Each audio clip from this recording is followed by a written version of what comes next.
Hi, welcome back to the Distressed Princess. In today's video, I'm working on Grandin Road dupes. I like to do a Grandin Road Halloween video every year because they have the most extravagant things. A lot of them are more than what I could ever dupe, but there are some items that I can, and so I have 3 to show you today. First up is this bowl with skeleton hands. So you need to head over to the Dollar Tree, pick up one of their clear plastic party bowls, and a package of 2 of these bowls. And they also have some really great skeleton hands this year that are perfect for this project. So the idea is to somehow attach the skeleton hands to the sides of the bowl. I glued my smaller bowl to the larger bowl using clear silicone gel because I knew it would hold really tight once it gets set up.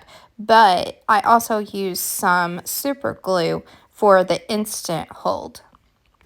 To attach the skeleton hands, the glue combination that wound up working for me was a combination of hot glue, so like kind of building up some hot glue on those skeleton hands so that it's not such a slick surface to attach with super glue. So that was my theory, and it actually worked. So just put some hot glue on the places of the skeleton hands where it's going to be touching the bowl, and it's patience. Patience is key. Hold it tightly with the hot glue until the hot glue is set, and then go around in places with your super glue. Now I'm using Star Bond because it's just what I have on hand, but you can use any kind of super glue. Now then, the whole thing goes outside and gets coated with 2 coats of this hammered metal black spray paint.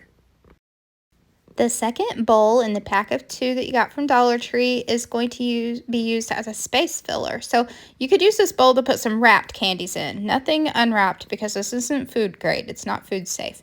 But I'm going to use mine as a decoration, so I'm making a false top for it. Plate from Walmart, those 50-cent plates would be perfect. Like, I have them, but I'm not willing to sacrifice. This is my snack plate. I'm not giving that up. So what I'm going to do is take a black placemat from the Dollar Tree, and I'm going to trace around my plate to make a black circle to go inside of the bowl. And when I was sure that it fit right, then I hot glued that on top of the bowl. And remember, the little bowl inside is not glued down, so this is all completely removable, so you can use it as a candy dish. I wanted to make mine look like the picture on Grandin Road with the moss and everything, so I'm hot gluing all the moss that I had in my possession to the top of this thing. And I wanted to glue down as much of that moss as possible so that if it got turned upside down or something, it wouldn't be a huge mess and it could be salvaged. I don't want it all flying to pieces. And that moss was a collection of moss from the Dollar Tree. The reindeer moss is the brightly colored that is draping over the side and I think matches Grandin Road the best.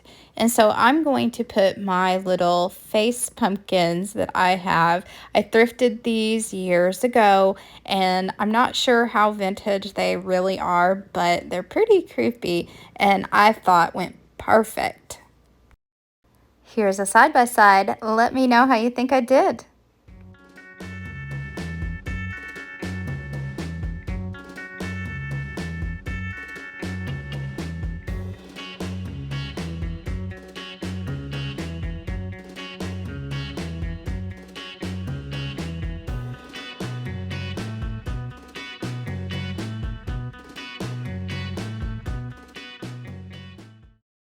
The next one is a pumpkin stack, and it's one of the prettiest ones I've ever seen.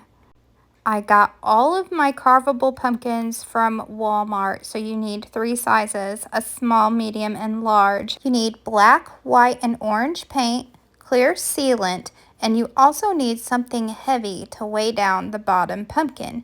So you can use rocks, sand, but I had this from an old lamp base and it's heavy, so that's what I'm using. This is pretty simple and it's gonna go fast. You just have to carve around the top of your bottom pumpkin and fill it with whatever weighted thing that you're wanting to fill it with. I used an old steak knife to do my carving, and you just do it like you would a normal pumpkin.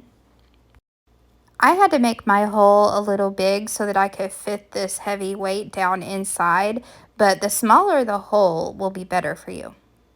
And you want that top to go back down as snug and completely tight as it possibly can, because you don't really want that to look like it's been cut open, and in the end you won't notice it. And so I'm using super glue to glue the top back on.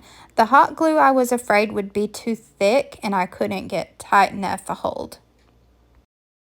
Now where you cut around your pumpkin, we're going to try to fill that crack, and you can use maybe some spackling. I was leery about what I used because I didn't want it to make a mess on my pumpkin. I want my outcome to be very smooth. So it didn't help that I had an old tube of caulking. Get a new tube. Caulking works fine, but just get a new tube. Mine was kind of old and not very smooth. Okay, then I pulled up on my computer the paint pattern of the Grandin Road pumpkin, and I've got my 3 colors of paint, and I'm going to start painting stripes.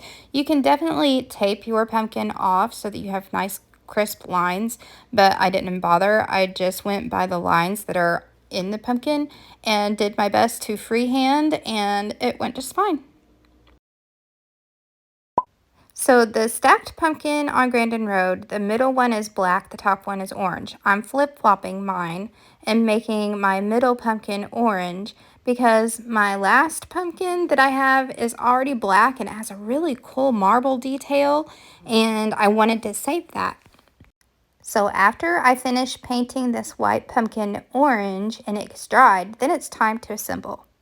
I stacked them up how I thought they would naturally go. It's not exactly the same way as Grandin Road is stacked, but I stacked them where they naturally would go, and I used hot glue and super glue together to hold them in place. And the last step is to take it outside and spray it with a really nice clear glaze. And here's a side-by-side, and the finish is so glossy and pretty.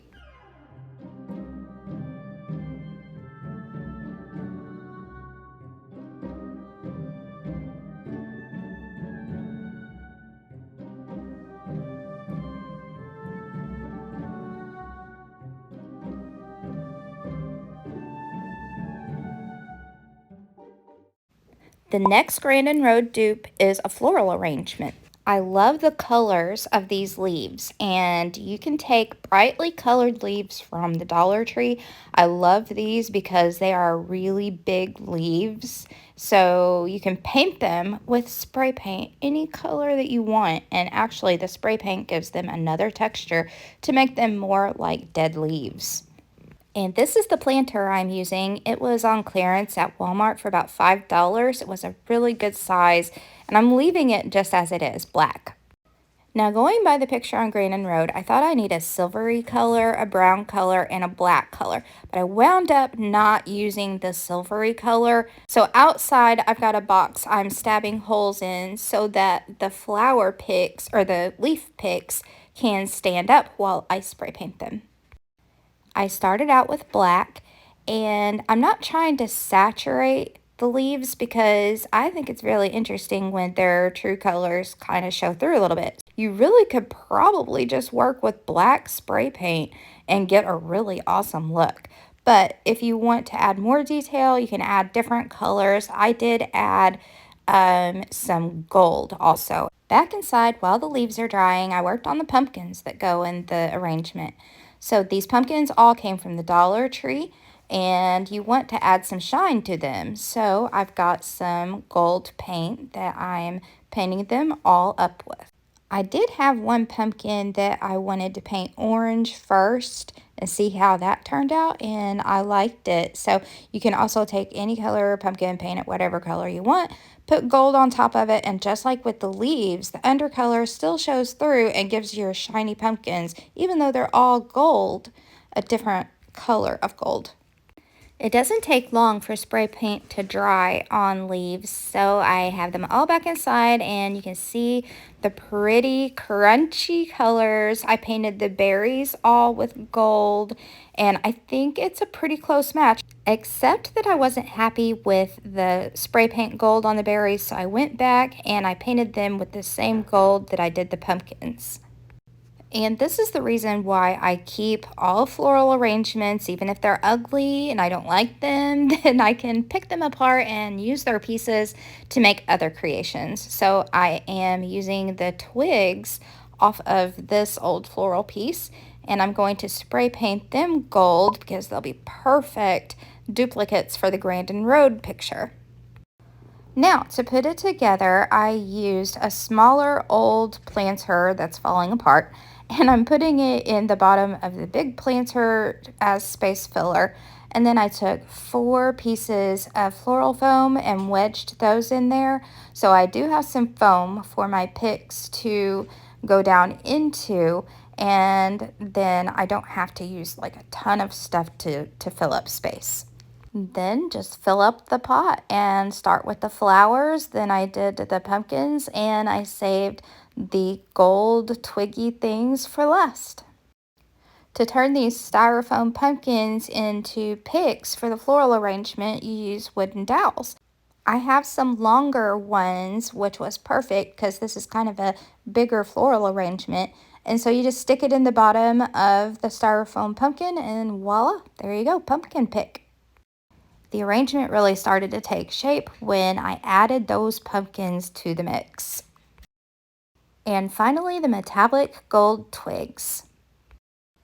It really turned out stunning. I was really happy. It looks elegant and very Grandin Road Halloweeny.